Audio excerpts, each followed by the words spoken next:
Comment je fais pour maintenir le climat que j'ai établi durant la première séance tout au long de la session ou du cours dans les 12 séances? C'est pas je pense que c'est un bon défi. C'est un défi qui peut être difficile parce que c'est facile de tomber dans des pièges où on prend, on est confortable dans nos vieilles pantoufles, hein. Puis souvent, on peut prendre des patterns et toujours les répéter. C'est important de varier.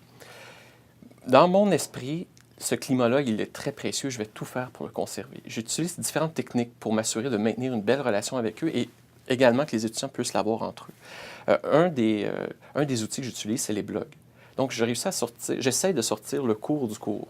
Donc, les échanges continuent à l'extérieur de la séance. Et moi, j'interagis personnellement avec certains étudiants qui me challengent. Et ça va des fois sur la matière, mais des fois un peu plus large, sur des préoccupations qu'ils peuvent avoir. Au travers de ça, j'ai une deuxième chose que je fais qui, d'après moi, a un impact important. Je m'intéresse vraiment à eux. J'essaie vraiment de les connaître. Je vais au-delà de, par exemple, j'apprends rapidement tous leurs noms par cœur, mais ce n'est pas suffisant. J'essaie de savoir une ou deux caractéristiques de chacun des étudiants sur leurs intérêts, sur leurs ambitions, leurs buts. Puis à partir de ça, des fois, je vais jusqu'à adapter mon cours un peu.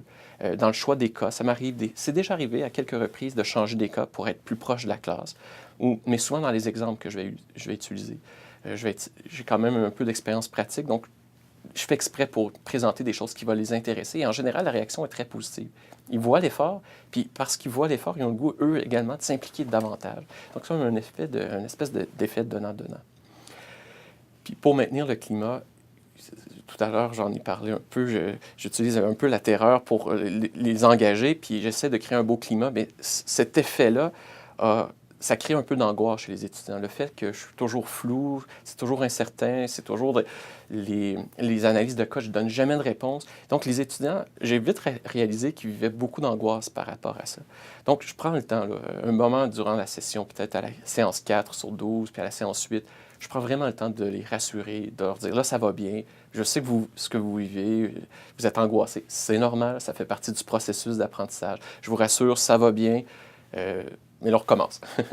Puis en général, ils sont assez réceptifs au fait de les rassurer. Puis j'ai l'impression que ça a un impact très positif dans leur apprentissage, mais aussi dans leur niveau d'implication. Ils ont l'impression qu'ils peuvent passer à l'autre étape, puis ils se mettent à oser davantage. Et ça, pour ça, ça vaut la peine de les rassurer.